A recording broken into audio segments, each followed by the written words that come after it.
प्रधानमंत्री ने कहा कि समूची मानवता के कल्याण को समर्पित आयुर्वेद भारत की विरासत है।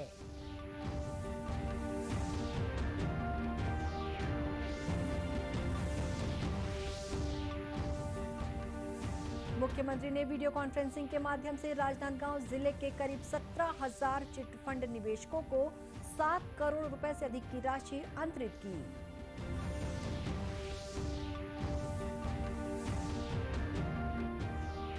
देश में कोरोना संक्रमण से स्वस्थ होने की दर करीब 93% हुई। छत्तीसगढ़ में कल 1800 से अधिक नए कोरोना संक्रमित मरीजों की हुई पहचान।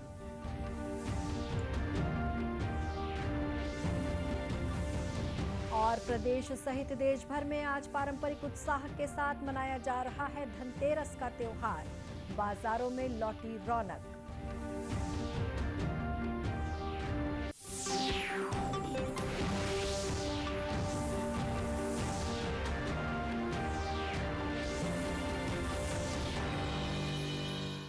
नमस्कार, आप देख रहे हैं दूरदर्शन समाचार।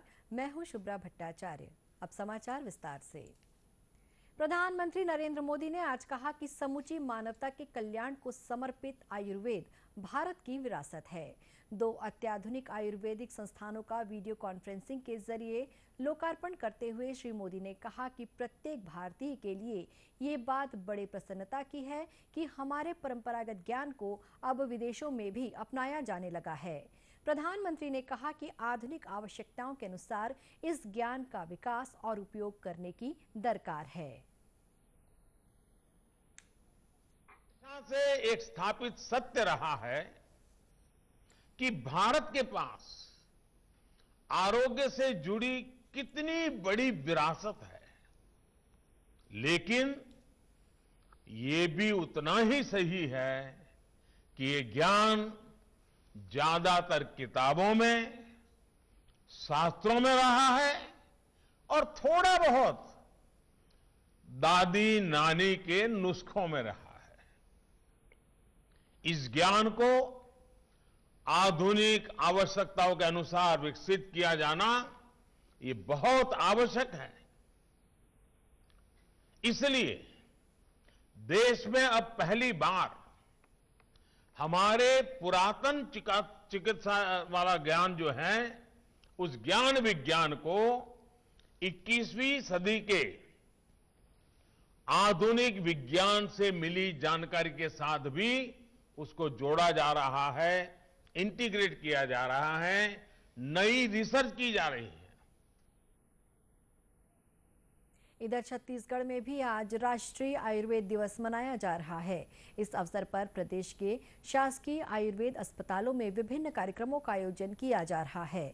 दुर्ग के शासकीय आयुर्वेद अस्पताल में कोरोना संक्रमण से बचाव और रोग प्रतिरोधक क्षमता बढ़ाने के लिए आयुष काढ़ा तथा आर्सेनिक एल्ब का निःशुल्क वितरण भी किया गया। इस मौके पर कोरोना वायरस से बचाव के लिए प्रदर्शनी का आयोजन भी किया गया। इस प्रदर्शनी के माध्यम से लोगों को खान पान और योग के फायदे के बारे में बताया गया। 5वां आयुर्वेद दिवस है, तो हमारा चिकित्सालय जो है यहाँ पे कोविड-19 में आयुर्वेद का क्या योगदान हो सकता है, योगा का क्या योगदान हो सकता है, इसके लिए हम लोग काम कर रहे हैं। इसके लिए हम लोगों ने कि मतलब कोविड-19 लोगों को ना हो, उसको क्या लेना चाहिए, क्या नहीं लेना चाहिए, पथ्य के बारे में हम लोग जानकारी दे रहे हैं। दूसरा, हम लोगों ने यहाँ पर प्रदर्शनी लगा हुआ है कि कोविड मतलब जो काढ़ा है उसके क्या कंटेंट्स है, मतलब जैसे त्रिकटु है, उसमें दालचीनी है, तुलसी है, सौंठ है, तो इन सबसे कैसे काढ़ा बनाना है। मुख्यमंत्री भूपेश बघेल ने वीडियो कॉन्फ्रेंसिंग के माध्यम से राजनांदगांव जिले के करीब 17,000 चिटफंड निवेशकों को 7 करोड़ 30 लाख रुपए से अधिक की राशि अंतरित की। गौरतलब है कि निवेशकों से धोखाधड़ी करने वाली एक चिटफंड कंपनी पर सरकार ने कार्रवाई करते हुए उसकी संपत्ति को कुर्क कर दिया था।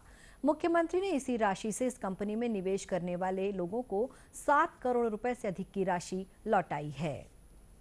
वहीं इस मामले में एजेंटों के प्रति सरकार ने संवेदनशील रवैया अपनाते हुए स्थानीय एजेंटों के 59 प्रकरणों में 104 एजेंटों को न्यायालय में शासकीय गवाह बनाया गया है। देश में कोरोना संक्रमण से स्वस्थ होने की दर करीब 93% हो गई है। बीते 24 घंटे में 49,000 से अधिक रोगी स्वस्थ हुए हैं। स्वास्थ्य मंत्रालय के अनुसार अब तक देश में 81 लाख से अधिक कोरोना मरीज स्वस्थ हो चुके हैं। कोरोना संक्रमण के पुष्टि वाले मामलों में से केवल 5.55% ही बीमार हैं। इस समय देश में कोरोना संक्रमित मरीजों की संख्या करीब 5 लाख है। बीते 24 घंटों के दौरान देश में करीब 45,000 नए मामले दर्ज किए गए हैं, जिससे देश भर में कोरोना संक्रमितों की संख्या 87 लाख से अधिक हो गई है। केंद्रीय स्वास्थ्य मंत्रालय ने कहा है कि परीक्षण, निगरानी और उपचार की रणनीति पर कारगर तरीके से अमल होने से स्वस्थ होने वालों की संख्या बढ़ी है। वहीं मृत्यु दर में कमी आई है। इस समय भारत में कोरोना संक्रमण से मृत्यु दर 1.47% है, जो दुनिया में सबसे कम दरों में से एक है। इधर छत्तीसगढ़ में भी कोरोना संक्रमित मरीजों की संख्या में कमी आई है, जिससे सक्रिय मरीजों का औसत 9.8% पहुंच गया है।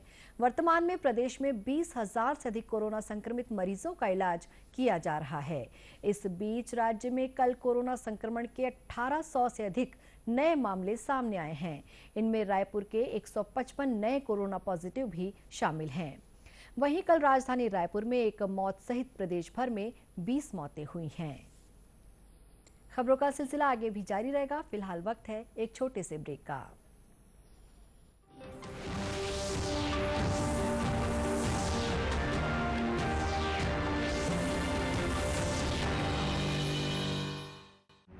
वैश्विक महामारी कोविड-19, जिसका कहर संपूर्ण मानव जाति को अपनी आगोश में ले चुका है। टीका या दवाई उपलब्ध होने तक महामारी के खिलाफ मानवता की जंग जारी है। अब जब अनलॉक 5 के तहत लगभग सारा देश खुल गया है, तब और भी आवश्यक है कि हम सतर्क रहें।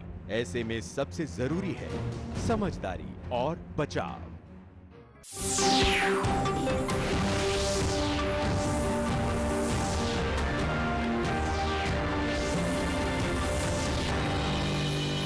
ब्रेक के बाद एक बार फिर स्वागत है आपका दूरदर्शन समाचार में। राज्यपाल अनुसुईया उइके ने देश की सीमा में और छत्तीसगढ़ सहित देश के विभिन्न भागों में तैनात सैनिक और अर्धसैनिक बलों को दीपावली पर्व की शुभकामनाएं दी हैं। राज्यपाल ने कहा कि जब पूरा देश दीपावली पर्व मना रहा है, तब हमारे ये साथी देश की सुरक्षा में डटे हुए हैं।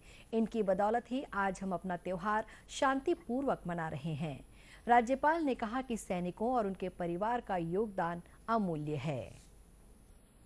वहीं मुख्यमंत्री भूपेश बघेल ने भी दीपावली के अवसर पर प्रदेश के शहीद जवानों के परिजनों को शुभकामनाएं प्रेषित की हैं। मुख्यमंत्री ने अपने संदेश में कहा है कि जवानों ने असाधारण वीरता और कर्तव्य निष्ठा का परिचय देते हुए अपनी जान की परवाह नहीं की और शहीद हो गए।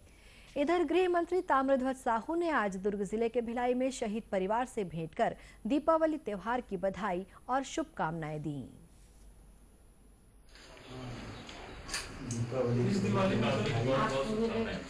हमारे मुख्यमंत्री जी का आदेश हुआ था कि शहीद परिवारों से दिवाली मिले, ताकि आप लोग ऐसा महसूस मत करें। सबकी सुरक्षा के लिए जो शहीद हुए हैं, तो हम लोग भी सब आप ही के बेटे भाई हैं सर। इस मौके पर गृह मंत्री ने दूरदर्शन समाचार से बातचीत में कहा कि जवानों का साहस और शौर्य हम सभी के लिए अनुकरणीय है। उन्होंने कहा कि जवानों की शहादत को छत्तीसगढ़ ही नहीं बल्कि पूरा देश याद रखेगा। मुख्यमंत्री भूपेश बघेल जी ने निर्देशित किया था कि पूरे प्रदेश में जहां भी हमारे शहीद परिवार के लोग हैं, दीपावली हर्षोल्लास का एक पावन पर्व होता है। उनके घरों में कोई गम ना हो, खुशियाँ बिखरे। उनके कारण हम लोग आज जीवित हैं, आज़ाद हैं, सांस ले रहे हैं शहीदों के कारण। तो उनके परिवार से भी जाकर के मिलें, उनके परिवार को दीपावली की बधाई दें, उनको विश्वास दिलाएं कि उनने अपना बेटा या भाई खोया है, तो हम सब उनके बेटे और भाई हैं। जैसा जरूरत हो जरूर संपर्क करें। गौरतलब है कि मुख्यमंत्री द्वारा दीपावली पर्व के अवसर पर शहीद जवानों को दिए गए शुभकामना संदेश को पुलिस महानिदेशक और जिले के पुलिस अधीक्षकों के माध्यम से शहीद के परिजनों को भेंट किया जाएगा। छत्तीसगढ़ सहित देश भर में धनतेरस का त्योहार आज पारंपरिक उत्साह के साथ मनाया जा रहा है। धनतेरस के साथ ही दीपावली के 5 दिनों के त्योहार की शुरुआत हो जाती है। आज के दिन धन वृद्धि के लिए, कुबेर और स्वस्थ रहने के लिए आयुर्वेद के देवता धन्वंतरी की पूजा की जाती है। इस अवसर पर प्रदेश भर के बाजारों में खासी रौनक देखी जा रही है। लोग विभिन्न सामानों की खरीदारी के लिए बाजारों का रुख कर रहे हैं। सोने चांदी के जेवरातों के अलावा बर्तन, इलेक्ट्रॉनिक सामान और कपड़ों की दुकानों में भी भीड़ देखी जा रही है। इसके अलावा दीपावली पर पूजा के लिए मिट्टी से बनी देवी लक्ष्मी की मूर्तियां और अन्य पूजन सामग्रियों के साथ ही मिट्टी से बने दिए, बताशे और सजावटी सामानों की भी जमकर बिक्री हो रही है। राजधानी रायपुर सहित प्रदेश के सभी जिलों में बाजारों में भीड़ को देखते हुए पुलिस ने सुरक्षा के बेहतर इंतजाम किए हैं। प्रमुख बाजारों में भारी तथा 4 पहिया वाहनों की आवाजाही प्रतिबंधित की गई है।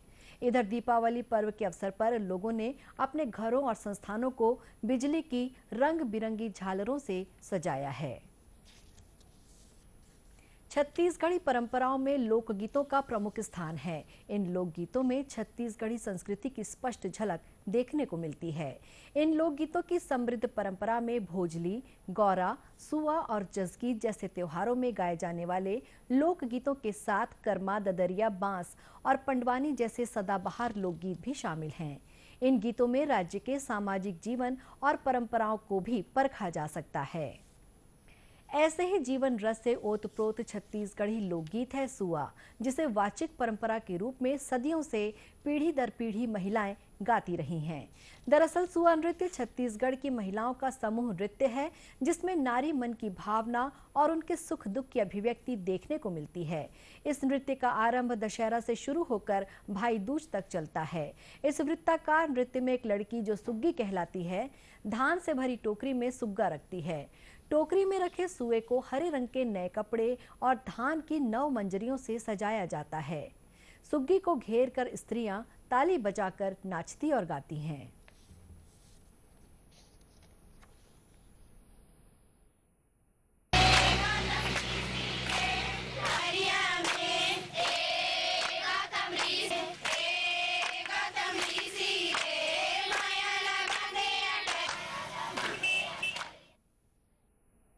छत्तीसगढ़ परंपराओं के जानकार राजेश्वर खरे का मानना है कि इस लोक नृत्य में करुणा का सागर लहराता है। बावजूद इसके सुआ लोक नृत्य में प्रकृति के विविध जीवन रंग, कृषि जीवन की झलक और अध्यात्म दर्शन के साथ ही श्रृंगार और शांत रस दिखाई पड़ते हैं। कार्यों से मुक्त होकर के लोक रंजन के रूप में सुआ नृत्य को प्रस्तुत करती हैं।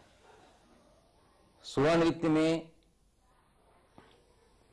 नारी अपनी वेदना, अपना विरह, और सिर्फ विरह वेदना तक सीमित नहीं है सुआ नृत्य। इसमें वंदना गीत है,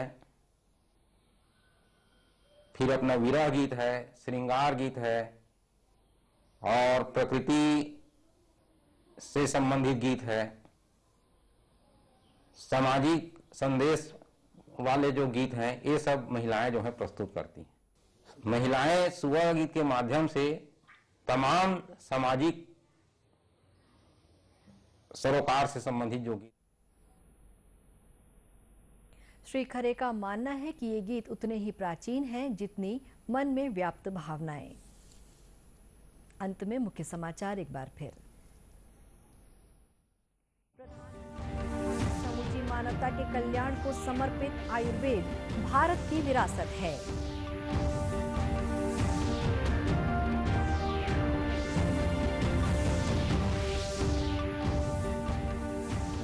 मुख्यमंत्री ने वीडियो कॉन्फ्रेंसिंग के माध्यम से राजनांदगांव जिले के करीब 17,000 चिटफंड निवेशकों को 7 करोड़ रुपए से अधिक की राशि अंतरित की।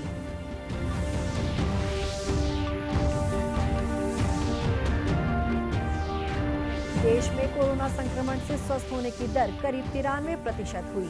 छत्तीसगढ़ में कल 1800 से अधिक नए कोरोना संक्रमित मरीजों की हुई पहचान।